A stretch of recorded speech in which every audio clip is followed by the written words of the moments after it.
Hello, welcome once again to Pale Blooms and Beyond. Thank you for joining us today. If you do like the programming you see here and the musicians and artists I visit with, please be sure and hit the like button and also subscribe to the channel. Paul Burgess is an English drummer who has been a member of many groups over the years and has never seemed to stop working. Paul began his career with 60s band Axis. Then came 10cc, with whom he joined on live tours from 1973 to 83. He would also play on four of the band's albums from 1977 to 1980. Paul would later tour with 10cc up until just recently.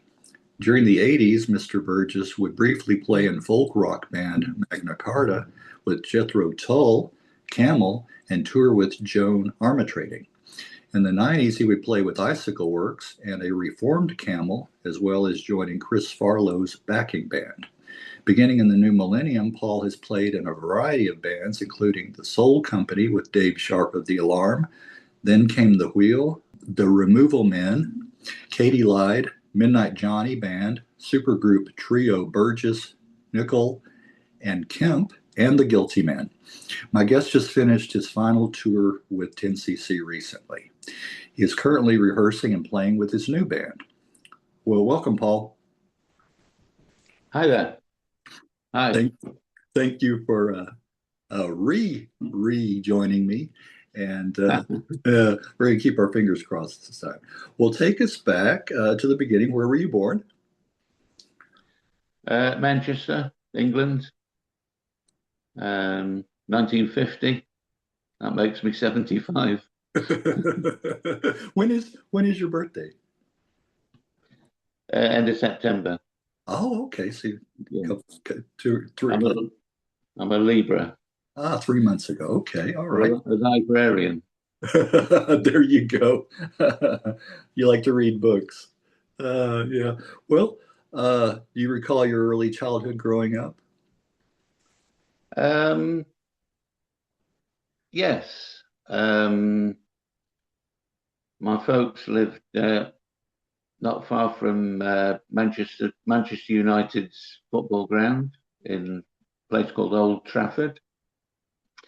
I lived there until about the age of 5, and then we moved out a bit more into the country. Are you a Um, are you a fan, Manchester United fan? I don't follow football. Okay, okay.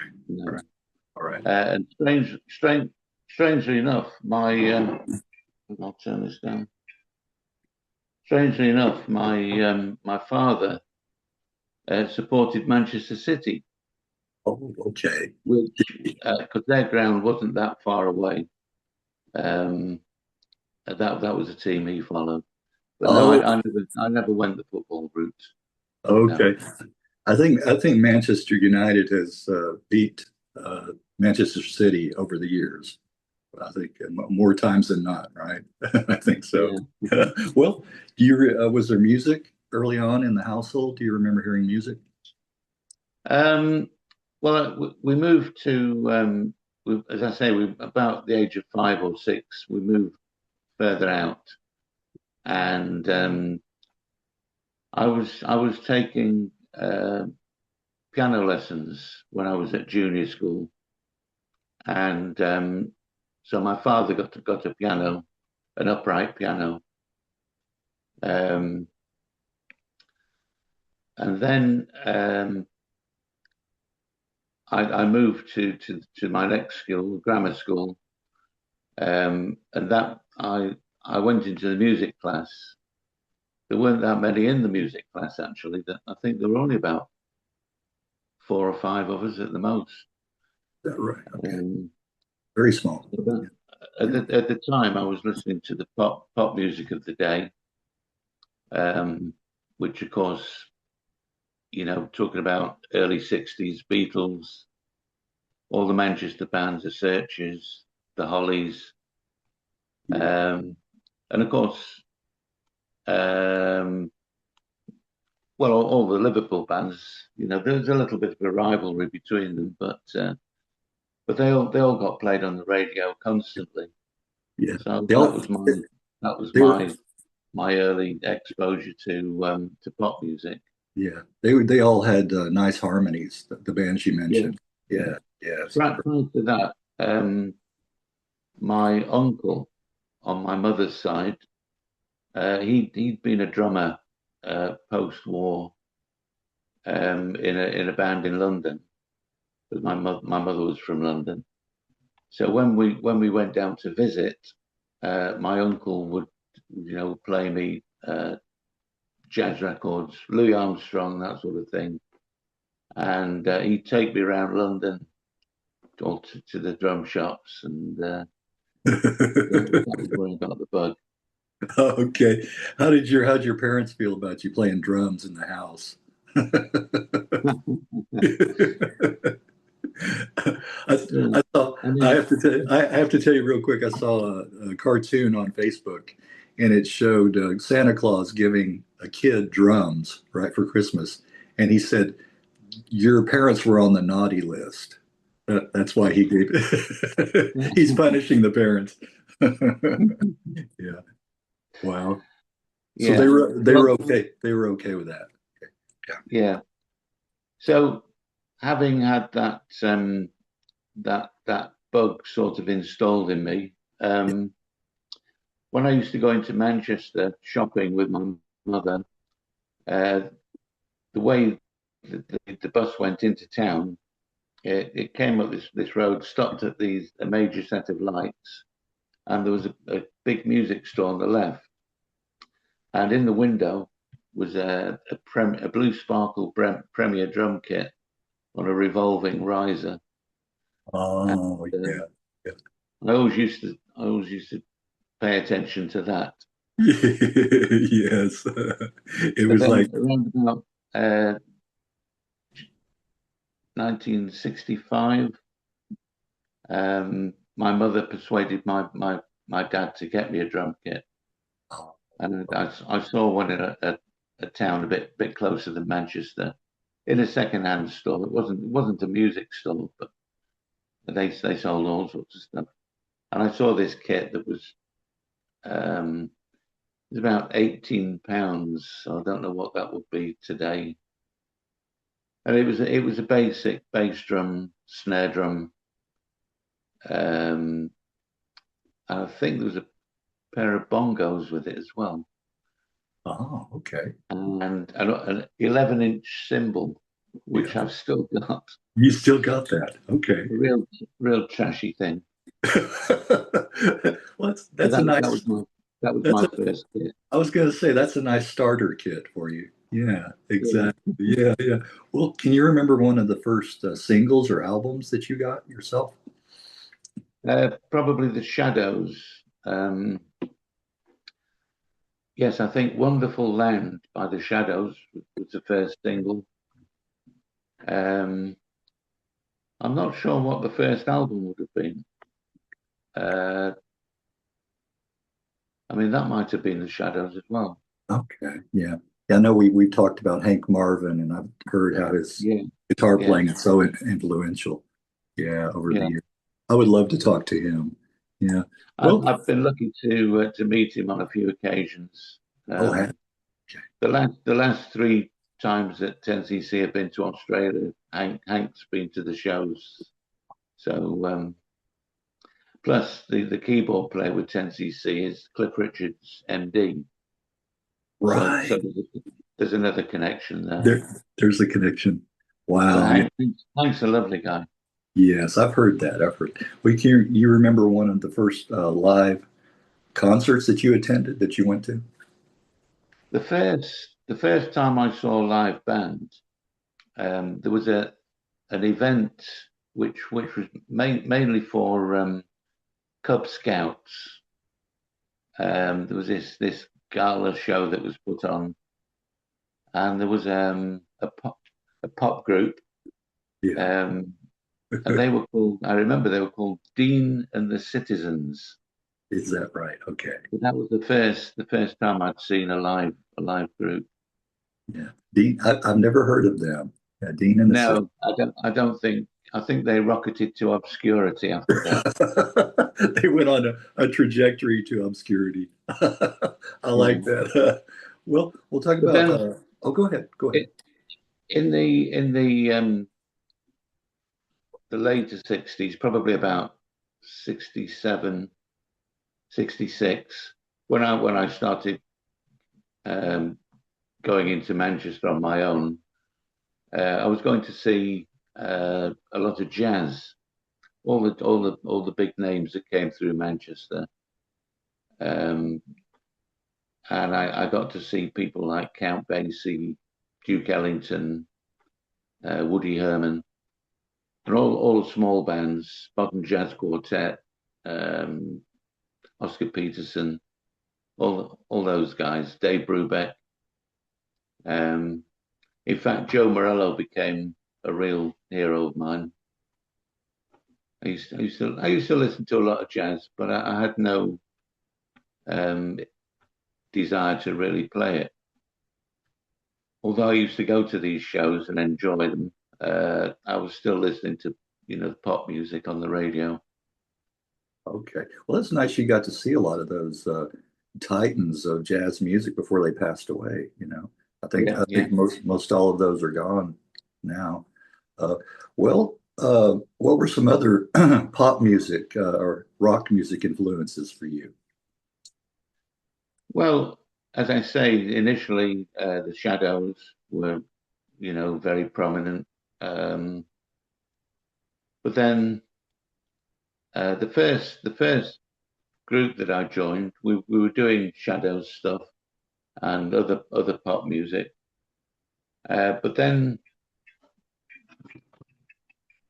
turning down my phone here. Sure, sure. Um, but then I got poached by another band, and they were Hendrix had come along by this time, and Cream. John Mayall was big news, Yeah, particularly in Manchester, because that's where yeah, he's from. yes. So this band were playing blues. So I went off on that curve, So we were playing stuff that was, all the records that were coming out, Canned Heat, all those sort of things. Was So was this I just changed tack at that point. I left the pop stuff behind. okay? Was this Axis? It was. Okay, It okay, was. Yeah. okay. All right. Any recordings with Axis? I don't think so, no. Um, a couple of the guys, I ran most of the course of Axis. I left. Um, I joined a band called Ankh, which Ankh, Okay, okay. which I believe is the Egyptian sign of life.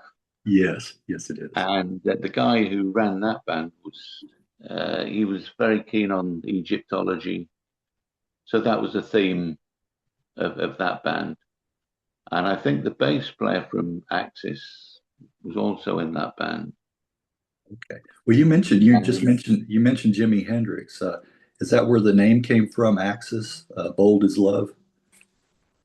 I guess so. Yeah, Okay. yeah. They were called that before I joined. Yeah, Okay. All right. All yeah. right. Oh, Um, but interestingly, Axis morphed into a band called Mandala Band, which yes. again morphed into Sad Cafe, who you've probably heard of. Yes, I have. Yes. Yeah, yeah, Right. I think I've reached out to a couple of guys, or at least one from Sad Cafe, one of the original members, and hadn't heard back yet. That would be a nice interview. Yeah, to talk to one of those guys. Yeah, yeah. Mandela Band. Yes, bringing back some memories. Wow. Well, how did you come to join 10cc on the 1973 UK tour? Well, with Ankh, we recorded an album, uh, partly in Strawberry Studios in Stockport, which was owned by 10cc. I was also doing session work at that point, having been introduced to the studio. I got calls to go and do little bits and pieces. And one of those sessions was for Graham Gouldman. It was his song, his artist. Uh, I think he was producing it. Eric Stewart was the engineer. So I met the pair of them at the same time. So I guess this must have been maybe 70, 72, 73. And then I don't think they were called 10cc at that point. I think they were still called Hot Legs. Yes, hot legs. So Yes. come 73, um, they they made the first 10cc album, and were thinking ahead, about going on the road. And they knew they wanted a second drummer because they'd done that with Hot Legs. So with that connection, with me having met the pair of them, they thought of me, and I got the call. Okay. Okay. Well, do you recall any others? You said you were doing session work at that time. Any other artists that you did session work or bands at that time? Well, at that time, Hank was my main band. But I'd sort of made a bit of a name for myself on the local music scene. So I was playing at that point. I was also playing with a guy called Victor Brox, who was Manchester had two main blues groups. One was John Mayall, the other was Victor Brox, Okay. and I ended up playing with Victor Brox, um, and various offshoots of that band. So I was sort of the up and coming player in Manchester, if you like, which is basically what caught 10cc's attention. Okay. They liked your drumming, yes, your style. And then you would play on most of the tours up until 1983 originally. So like a 10 Yes, year period. yes. Godley and Cream left the band uh, in 70 at the end of 76. Well, 3 years, pretty much 3 years to the day from the first gig. The very first gig was August Bank Holiday, 73, and they left. Their final gig was actually August Bank Holiday, 76. Oh, is that right? Um, Yeah. so I sort of moved up a notch, if you like. I started to record because up to that point, Kevin Godley had recorded all the drum tracks. So the remaining two, Eric Stewart and Graham Gouldman, decided to carry on as 10cc and kept me on, but this Yeah. time as for recording as well. Yeah, as an actual member, yes. Well, yeah, interesting because there were two camps, in 10cc, the Godley and Cream, and then the Stewart Yeah, and Goldman camp, So it was inevitable, I think, that Kevin and Lowell would split the band, would leave the band. I think so. They didn't like the constraints of the pop business, if you like. Yeah. They were more bit more gung ho. They were the experimental guys. Yes, yeah. And at times a Um, little bombastic. Yes, yes, they were. yeah, I mean the writing partnerships between the four of them. Uh, they the two factions needed each other because Yeah. uh, the adventurous guys needed reining in, Yes. or they'd have gone too far, and the commercial side needed a bit more of a push. Yes. So they sort of met in the middle. Yes. So that, And that was that was the success of the writing th partnership.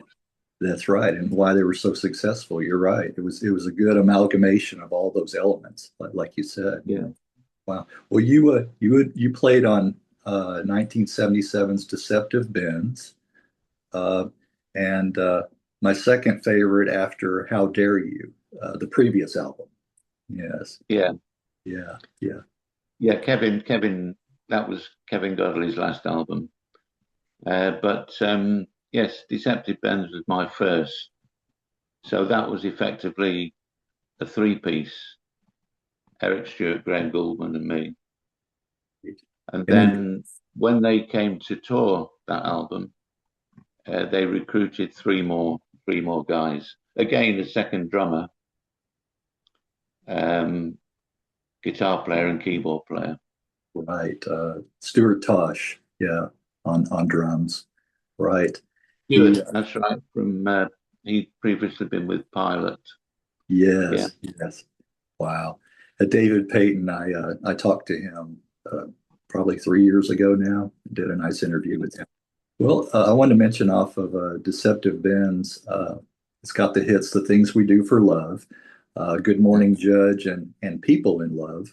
The 10cc liked a lot of songs with love. And then "I'm Not in Love." There's quite a few tracks with love in the title. Uh, yeah. but I think my favorite is "Feel the Benefit." I really like that one. Right. Yeah. Yeah. Um, it's strange because 10cc's method of recording, they didn't record as a complete rhythm section to get the basic tracks. They wanted a drum track initially, um, and then layer things on top of that. So there was never any bass that went down with the drums. Whatever the song was written on, either guitar or piano, that would be the guide instrument, and so I'd play along to that, and then just to get the drum track, and then the guide guitar or piano would be scrapped, and they'd add bass, guitar, keyboards, whatever, build it up from that. I think that was I think that was the way they worked previously. Well, I'm not too sure about that. So it wasn't a conventional way of recording with a complete band. Right, right. That's Um, interesting. I like to hear those stories too. Yeah, how the songs are put together. Yeah, and yeah. record. Well, you So basically, I was left to my own devices. Come yeah, up with, what you think might fit. yeah. There was rarely a time when somebody said, they wanted me to play something specific. Um, just suck it and see. Well, they trusted you. Your instinct. They trusted that. That's nice. That had to make you Mm. feel good, pretty good. I would think. Uh, well, you would go on to play on Bloody Tourists, Look Here, and 10 Out of 10. All those albums. Um, and I told you I visited with Duncan Mackay. Uh, so Oh yeah. yeah, I had a nice talk with him. Yeah, yeah. He, Uh, he's a super nice guy. Yeah, he really is. yeah, I haven't seen him for far too long. Well, I'm going to send after this, after I get it edited, I'm going to send him a copy, so he has that. Uh, Mm. well, you would play on Graham Gouldman's Animal Olympics album, and Eric Stewart's first two albums, solo albums. Yes, well, that Eric Stewart had a very bad car crash. Um, I think it was around about New Year, 1979. It was in the winter time, early January, I think, 79. So he was out of action uh, for quite a while. So Graham Gouldman he had a few projects come along. Animal Olympics was one of them. Um, Gilbert O'Sullivan. You heard Yeah. of Gilbert O'Sullivan? Oh, one of my favorites. Yes. Yes. Yeah, did an album with him. Oh, And is then there? when Eric was recovered, he did a couple of albums. One was a soundtrack for a French film, and his first solo album as well. So that was about, I guess, 1980 when that happened. Yeah. Yeah, Gilbert O'Sullivan. That would be a great interview if he had the time and interest. Yes, yes. Uh, Mm. well, well, how was it backing performance poet John Cooper Clarke as a member of the Invisible Girls? Again, that was through Strawberry. There's a guy called Martin Hannett who did most of Factory Records um, recordings, and I played with him around about 1972 in a three-piece blues rock band. So he recruited me to do some sessions for Cooper Clarke, and basically they were just jams in the studio, and then uh, John Cooper Clarke would put his poetry over the top of it. That's how that came about. I think we did one, or I did one tour with them. Not sure if they did any more, but I only did one. Yes. We did Yeah. three albums. There were three albums came after Oh, that. three albums. Okay. Yeah. Yeah. I like Yeah, Martin Hannett's, yeah, like you said, his production during that time yeah, period. Yeah, too. Worked on a lot of nice albums. yeah. Uh, I still have a copy of Pauline Murray and the Invisible Girls 1980 album, but you didn't play on that one. Yeah. Yes, she was on the tour that I did with Cooper Clarke. I think she was the opening act. Okay. Okay. She would record with the Invisible Girls. Well, I've been a fan of the folk rock band Magna Carta for years, and I tried to get an interview with Chris Simpson, but Yeah, I don't think he's doing well. Uh, no, no. yeah, yeah. You played on Midnight Blue from 1981. Again, that was through Strawberry. Um, I I went into the studio one day. All the equipment was kept down in the basement, and I went down to pick something up one day. And as I walked down the stairs, there was like a green room down there, and there's a bunch of guys talking to the studio manager. And as I walked down the stairs, he said, "Well, he's a drummer." Did they? And they were talking about putting drums on their next album. So I think within a couple of days we started that album. That was Okay. 1982, I think 81 maybe 82. Yeah. I think on entry online says 81. But so you that connection with Strawberry, you were able to pick up a lot of work. What was that? Sorry.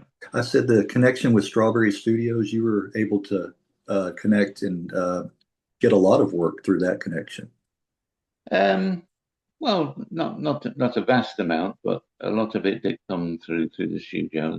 And then of course there was also a studio above Strawberry, and they used to mainly do commercials. Oh, okay. And I used to do a lot of those. I mean, jingles. It would take longer to set up than it would to play the date. Did you? A Um, radio, TV? uh, I think it was both. It was both radio and TV, but of course it was very strict time wise. Literally to the second, Yeah. because obviously advertising time is very expensive. Yes, yes, very much. I heard during I guess the 70s and the 80s, that was a very lucrative field, the jingle writing and Yeah, recording. yeah. What was the thing? If you wrote the song, you got paid once, but then if you actually performed or sang, you got paid twice again. You know, Yeah, yeah, so yeah. it was a good Yeah. area to get Repeat, into. repeat performances. Yeah, yeah. Yeah, right, right. Okay, well, how interesting. Uh, how did you come to join Jethro Tull in the early 80s? Um, well, 10cc. were due to make another album, and so we'd done a tour in '82, and then there was a time where Eric Stewart, Graham Gouldman were going to write the songs for the next album. So I knew I didn't have anything on for a little while, and I just happened to see this ad in the back of the Melody Maker music paper, and it was an anonymous ad. It didn't say who the band was. It just said drummer required for a British band with album in the US top 40. So the time frame was perfect. So I called the number, and it turned out to be Jethro Tull. So I went and auditioned twice. Two times. Two times. I think there were about 200 applicants to the end. Okay. We quickly got whittled down to a dozen or so. So I went and auditioned with a tiny Gretsch kit, just a little 4-piece Gretsch, 18-inch bass drum. And they said, yeah, that's fine. Can you come back next week with a bigger kit? So I had to go back with the double bass drum kit, and I got the gig. And, so that was basically, it was mainly an American tour. Okay. I think there was one date in the UK. That was the first one. 2 in Germany, 2 festivals in Germany, 1 in Spain, and then the rest of it was, I think, about 2.5 months in America and Canada. Well, then I came back expecting to start 10cc's album. All right. So I got home, and I called the studio and said, I'm back, what's happening? And they said, oh, we started yesterday. We've got Steve Gadd. Oh, okay. Oh, I thought, oh, that's nice. Well, when were you going to tell me? Right. Yeah. But that was okay. It was Steve Gadd. Okay. Yeah. And then well, my then wife said, oh yes, while you were away, they came and got your little Gretsch kit.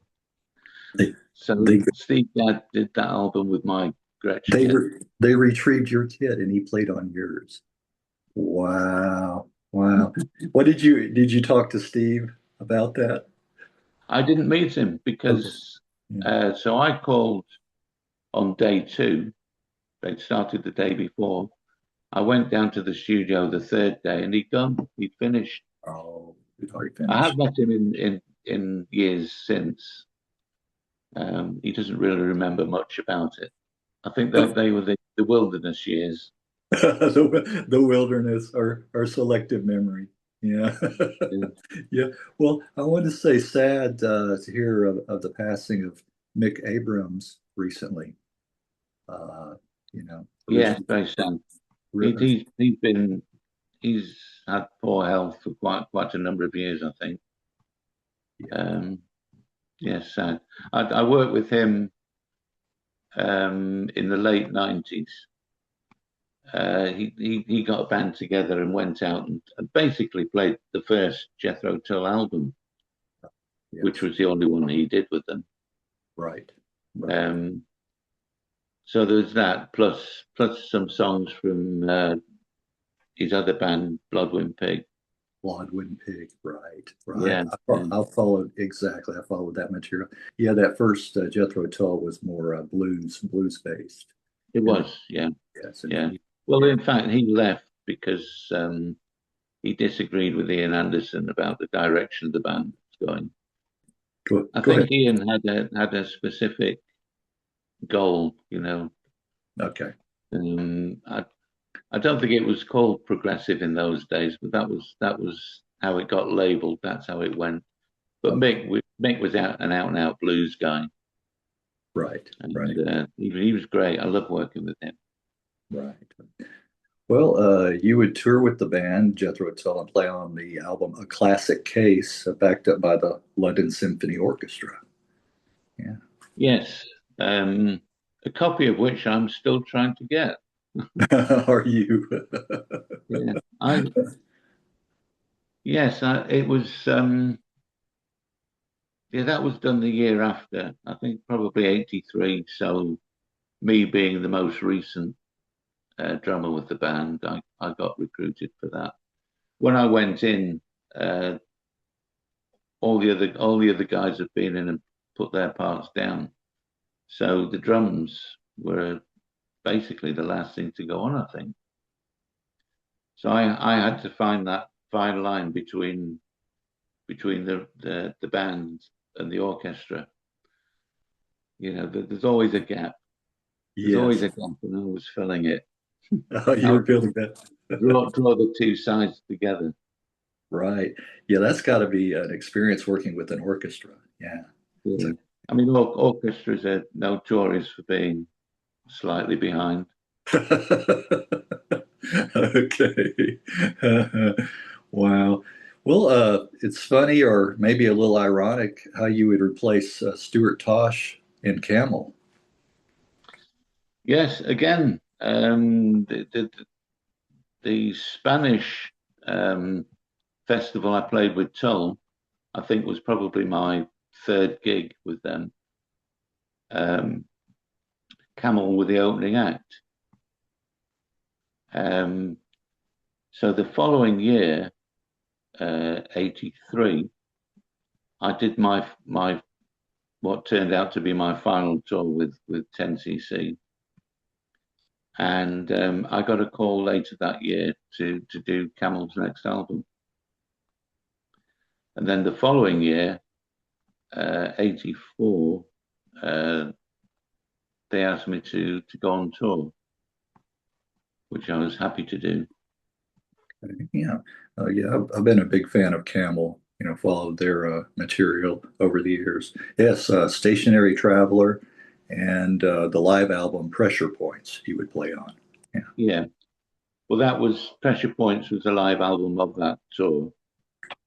Yeah, Stationary Traveller was the album, the studio album, and then there was a gap of 8 years, I think, before the next tour, because Andy Latimer was at that time he was living in America, and it took him several years to get the next album written. Right. So 92 was the next tour I did with them. Okay. There was a And gap. again, there was a live album came out of that. Um, Never Let Go. Oh, Never Let Go. Right. Right. Yeah, Yeah, that was a gap there. Yeah. Yeah, Andy is I guess he's the only founding member still with I the band. think yes. Colin Bass had been there a long time. Yeah. Um, but yes, Andy, the only one from the original band. Yeah, Right. And I think I mentioned I talked to Colin. That was a nice interview, Colin as well. Well, yeah. well. Then came the Color Field, one of my favorite bands from the '80s. Loved Terry Hall's work with the band. Sad of his passing so young. Mm-hmm. I tried to reach out to a couple other members with no luck, but so I'm glad I found someone that's connected with the band. uh, yeah, you would play on most, if not all, of the tracks on the '85 release, Virgins and Philistines. Uh, what a That's what an right. album! And again, Strawberry. That was a connection then.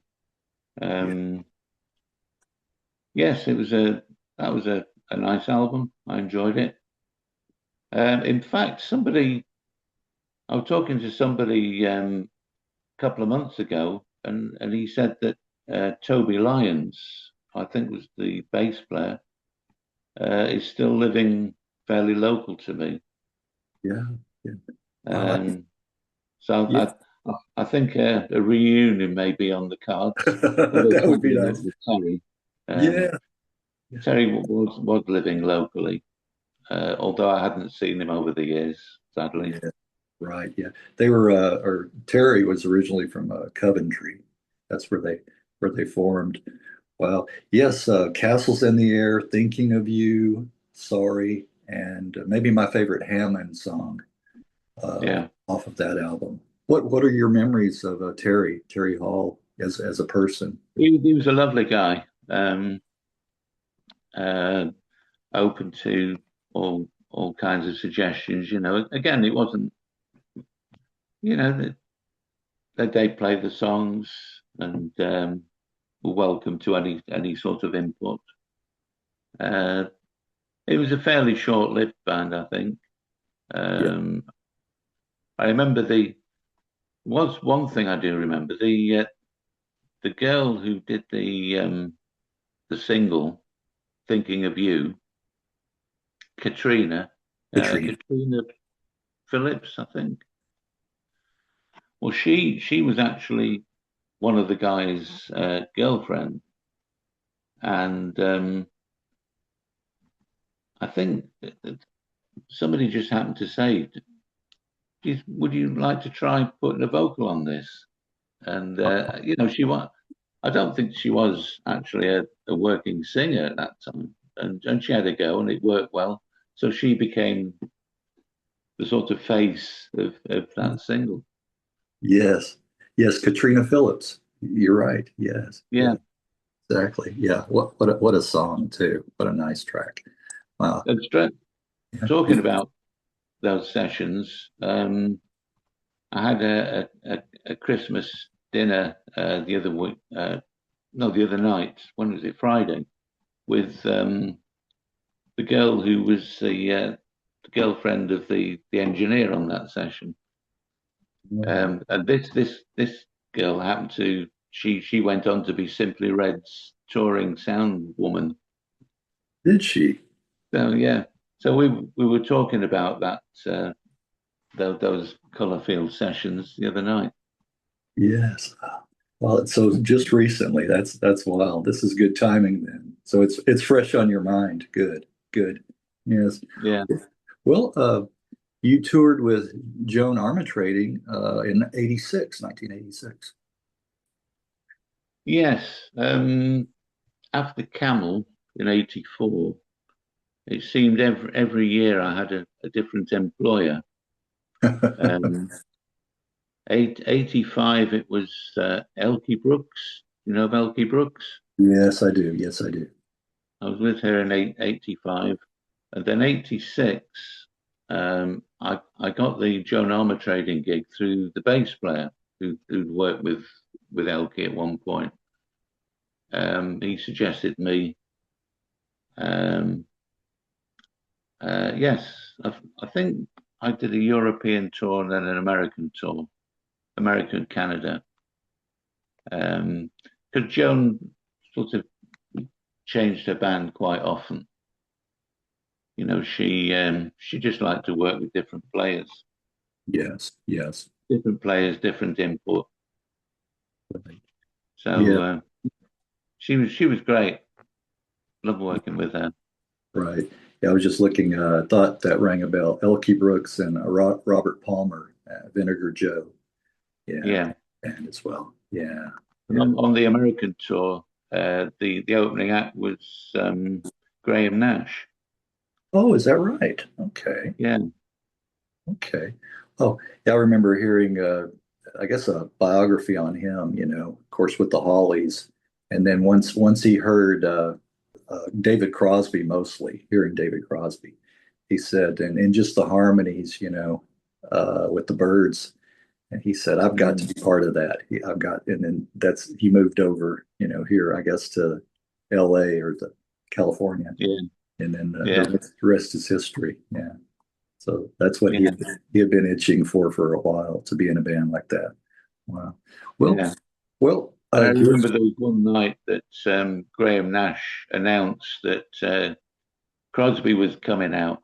He'd been incarcerated, but he was coming out. So That was the reunion that followed.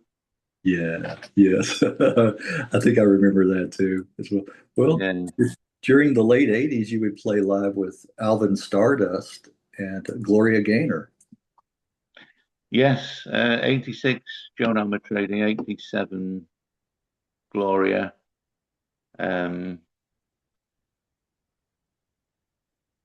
yes, I can't think of anything in between those. Um, yes, 88 would have been Alvin Stardust.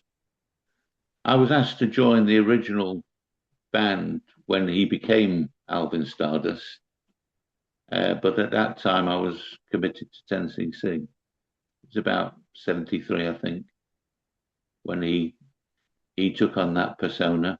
Yes, yes, he did. Um, I that gig, strangely enough, I did a swap with another guy. I was with a band called Zoot and the Roots. It was like a soul review with horns, Hammond, great band. And the drummer who was with Alvin ended up joining that band. We just did a swap. Oh, did you? I don't know how it came about, but that's what happened. He joined Zoot and the Roots. I went with Alvin. Okay, you switched out. Uh, Yeah. well, well, how about Zoot and the Roots? Have those guys gone on to do anything else musically that were in that band that you can remember? What was in the Roots? Yeah, yeah, Um, I didn't record anything with them. yeah. Uh, yeah, it was. I think they did have an album out, but I can't remember who played on it. I just did a bunch of live stuff with them.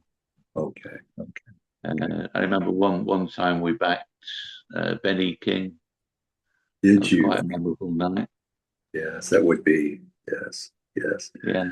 Yeah, that those are the kind of memories that stick in your brain. That'll stay there. In Yeah. fact, there's something I remember about that gig as well. Um, a couple of weeks ago, I met up with Hamish Stewart from the Average White Band. Oh, He, right, right. he he was doing a duo gig with a friend of mine, and I mentioned to Hamish that when I did this gig with Benny King, when we rehearsed it, there was a particular song he did that the Average White Band had played. So they had an album called Benny and Us, and there was one track that he did, and I played it the way the Average White Band did it. And during the rehearsals, he turned around and sort of acknowledged, that it was that version. Yeah, oh, did he? So I thought Okay. that was a nice touch. Oh, that would be. Yeah. Oh, I love that. When the first time I heard, I think most Americans heard Average White Band, they thought it was a black band. But Yeah, they're just their take on R&B and blues. I mean, it's phenomenal how they captured that yeah, sound. You know, and did it better than a lot of. I have to say, did it better than a lot of African American bands, black bands did. yeah, yeah. Yeah, very much so. Well, another band that perked my interest was Icicle Works. I interviewed Ian McNabb a few years ago, the lead singer. And then you played on the 1990 album Permanent Damage.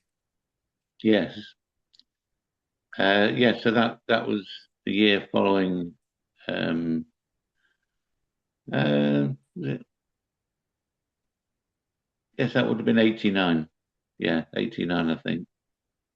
So I did the album, and then again a couple of tours with them. I think there's one in the UK, one in Europe.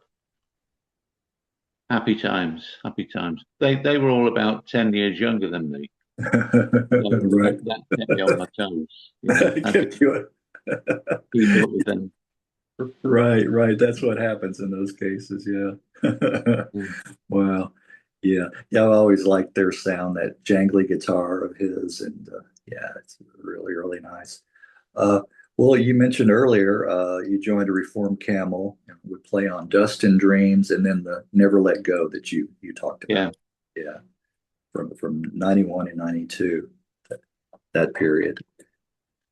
around about 1990, um, I joined a band called the Backroom Boys, Okay. Okay. which was the the main guy was had been with Magna Carta when I first worked with them in the early 80s. The guitar player was a guy called Jerry Donahue, who who'd been with Fairport Yeah, Convention. right. Um, and the guy whose place I took in that band, a chap called Jerry Conway, who again he was in folk circles.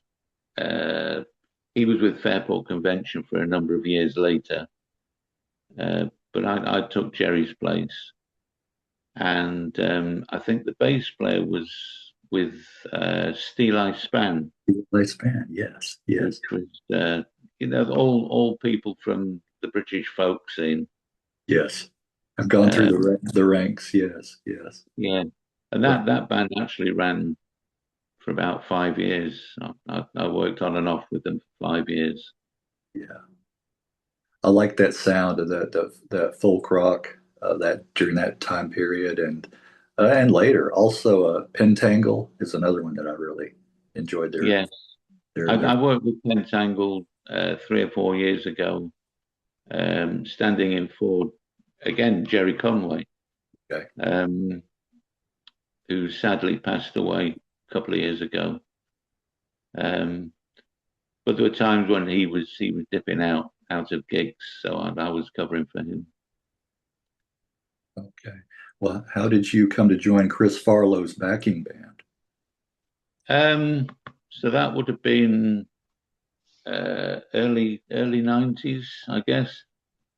There's a band in Stockport where I live that were backing Chris. Or they were asked to do an album with Chris. That was it, but it was a live album. Right. So basically, we rehearsed and then did a gig and recorded it. That was the album. And then we stayed with Chris. Well, I stayed in that band for 10 years or so, till about 2006. Yeah, we used to do tours of Germany mostly. A few things in the UK, but mostly Germany. Scandinavia, we'd do a bit. Blues festivals, things like that. Okay. A lot of Yeah, lot of lot of rock fans there in Germany. They're always yeah, have yeah, been. Yeah, blues and rock. Yeah, it's yeah. well. In fact, I saw Chris about 3 or 4 weeks ago. He played in Manchester with Colosseum. Oh, did yes, he was with Coliseum. Yes, Yeah, exactly. Yeah. Oh, that would yeah, be nice. That of course I don't ever get a chance to see concerts like that. They don't come here. Yeah, down in my area anyway. yeah. Wow. I don't think there are any original members with Colosseum now, Right. um, because that band came out of they were guys who were working with John Mayall. Yeah. There was an album called Bare Wires that John Mayall did, and pretty much the band on that album became Colosseum. Right. Right. Yeah. But Well, none of the guys in it now were the original players. And of course, the original guy whose band it was, he passed away, I think, 4 or 5 years ago. yes. Yes. John Heisman. Yeah, John Heisman, exactly. And then there was a Coliseum too, but Oh, I prefer. Chris Farlowe was in Colosseum too. Yes, Yeah. that's right. I And I prefer. think Gary Moore was in that. He might have been. He might have been Gary Moore, Coliseum too. The late '70s. Late '70s. Yep. Yep. Yeah. Yeah. Gary and Don Airy and Gary Moore were in Yeah. that. Okay. And Well, the drummer that they've got now, um, because following John Heisman's death, um, there was a few years where the rest of them didn't really do much, and then they got the band back together. And the drummer they got in was originally with Gentle Giant. Oh, is that right? Is that Yeah, who right? were a favorite band of mine back in the Yeah, day. yeah.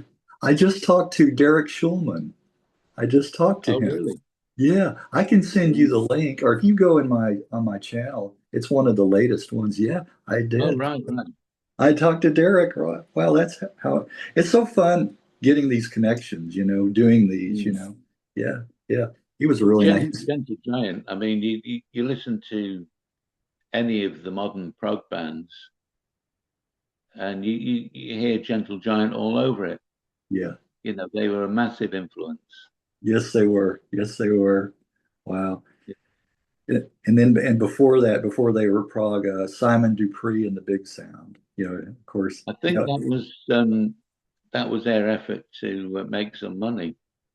Yes, he But they he weren't really making that much money doing the right. regular circuit, so they tried their pop career, which sort of Yes. Yes. Yeah, that's one of those that I was really surprised to be able to talk to him. But he was open to it. So, well, yeah. in 2000 you would rejoin 10cc and play a series of live shows. Yes. Um, well, it was basically Graham Gouldman's thing. He was going out under his own name, Yeah. and then I came back by default because they did a TV thing in Manchester. It was the BBC were moving a show from London to Manchester, um, and to mark the occasion, they wanted to make it, a real Manchester affair, and 10cc were asked to do it.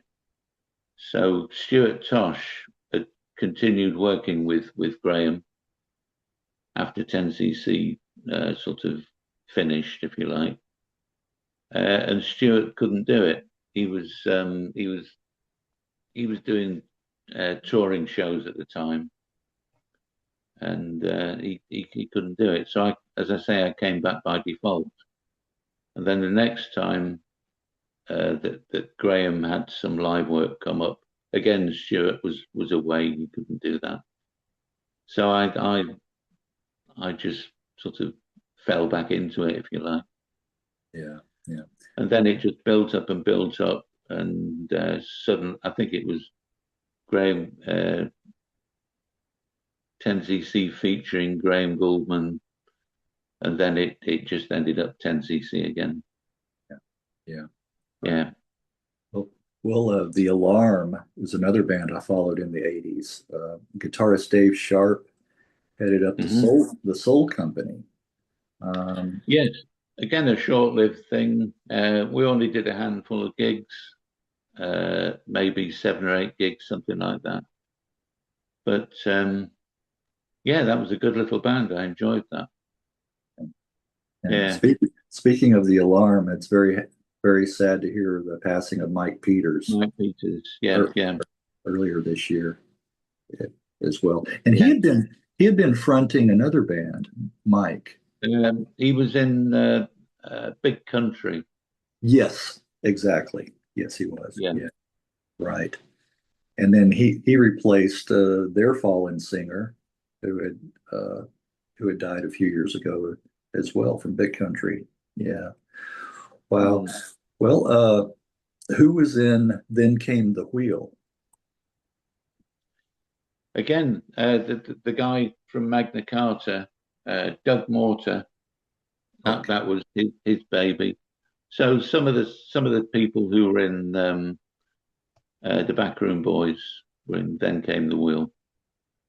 So how long Uh, how long was I that? didn't really do that much with them. I think Jerry Conway was maybe the drummer with them.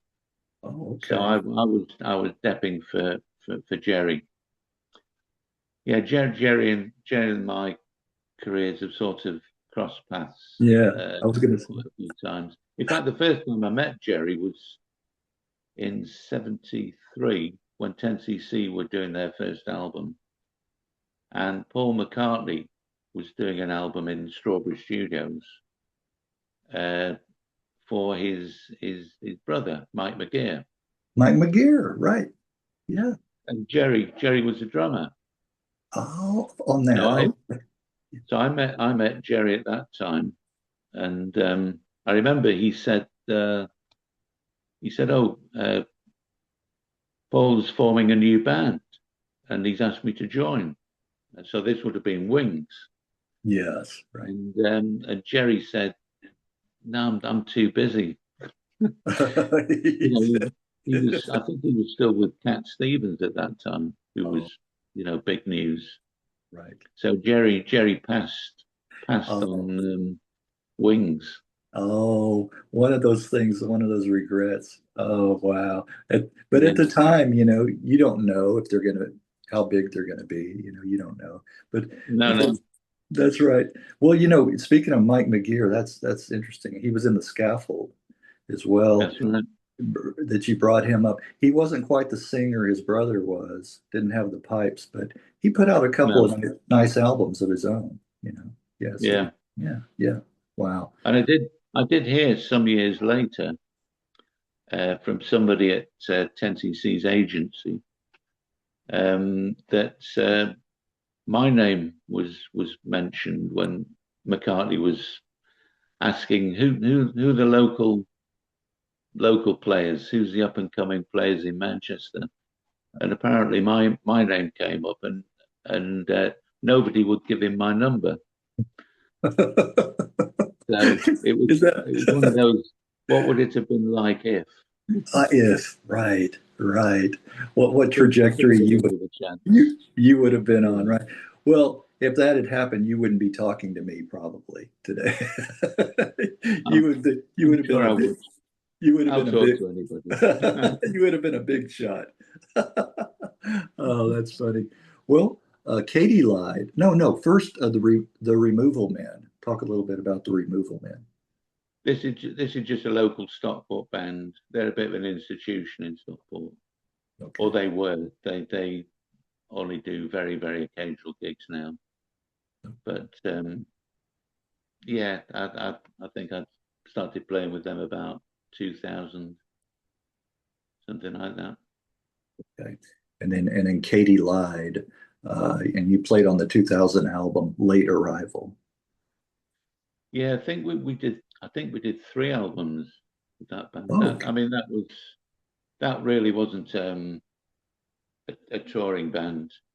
Uh, a friend of mine, he's actually a surgeon, but he's a songwriter, guitar player, and he always wanted to do an album, get his songs down. So that's how that came about. okay. Surgeon slash songwriter. That's that's an interesting one. Uh, well, he works with precision. Uh, Yeah, in 2013 came the Midnight Johnny Band. Uh, yeah. I mean, again, a local. Well, I say local. He's American, originally from New York, I think, but Florida, Florida based for many years. I think he'd done work with Harvey Mandel from Canned Heat, yeah, Bo Diddley he'd worked with. He was part of the Florida scene, but then I think he was doing a summer season in on one of the Greek islands one year. Met this English girl and married her and relocated to the UK, which is where he was when I first met him. And just one of those things, I think I covered for somebody else one night, and it really clicked. Um, he's a nice player. I find it interesting. The Americans play slightly different they have a different approach, and of course the blues, homegrown over there. Um, and my head is firmly in the 70s still. Uh, So, Yeah. I was playing all that stuff years ago, Canned Heats, a lot of the American bands, Paul Butterfield's blues band, Oh, yes. playing all that stuff years ago. And I have a real affection for that stuff. Yes. Yeah. And we just gelled really well. Um, and of course, the thing about blues, it goes wherever you take it. Yeah. Yeah. There's too many bands just learn the stuff and just play it. But the real pros, it's spontaneous, and that's what I thrive on. I'd much rather play for the moment. And yeah, sadly, Johnny's been stuck in Florida for the past few years. He went over after the pandemic and ran into some uh, legal complication, and we're hoping he's coming back soon. Yeah. Well, hopefully, yeah. Yeah, Yes. His health is okay, right? yeah, Okay. yeah, yeah, Well, in 2017, you helped form the supergroup trio Burgess, Nicol, and Kemp with Rick yeah. Kemp and Ken, who both played in Steel Ice Band. That's right. Yeah, um, yeah. Ken Nicol, I've played a few gigs with his band over the years, and they decided they wanted to do another project and asked me again. A short-lived thing, uh, but good fun, really good fun. Yeah. Yeah. Any plans to maybe work with them again? Um, it would be nice. Ken, I'd still do the occasional gig with Ken. Okay. He has an outfit doing his own songs, and we've had a few get-togethers. Yeah, Okay. Fast forwarding to 2022, the Guilty Men, who's in that band?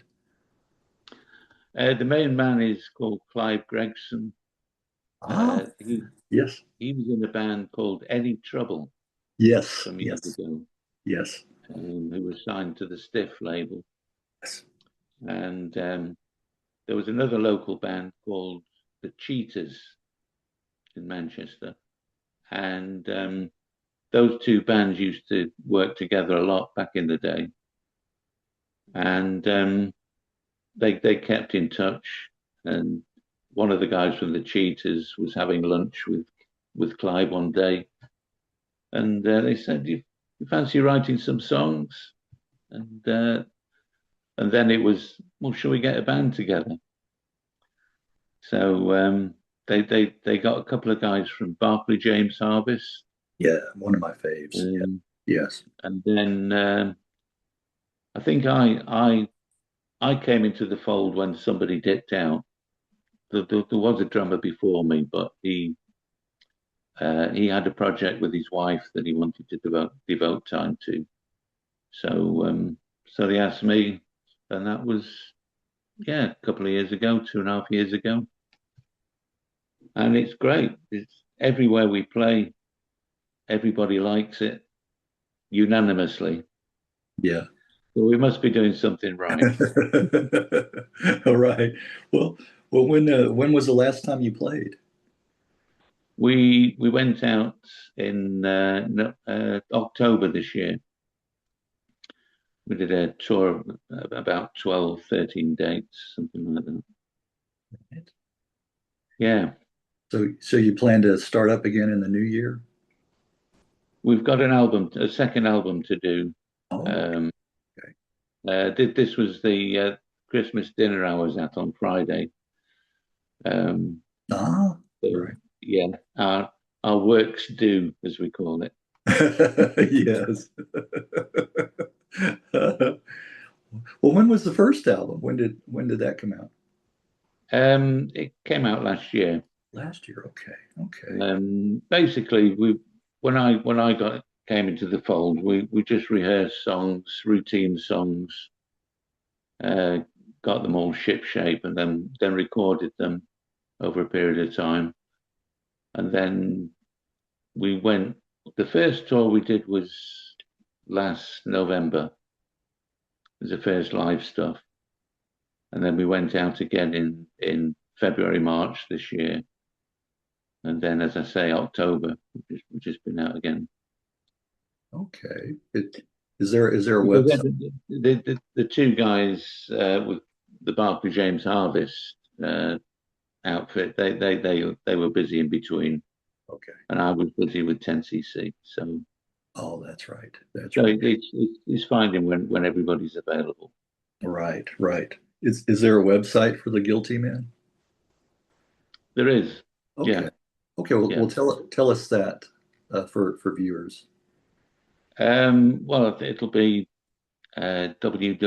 www.theguiltymen, I Okay. guess. Okay. All right. Um, All right. So I'm hopeless at remembering precise things. so viewers can check that out. Okay, for Yeah, updates. I think there is actually an American band called the Guilty Men, but it become obvious, which Okay. one's which. Right, right. Once you look at that. Okay. All right. Well, I want to thank you again, Paul. Um, Looks like we made it happen this time. And Yeah, yeah. yes, and thanks for sticking with me. I appreciate that. You're And welcome. again, thank your son, for helping out.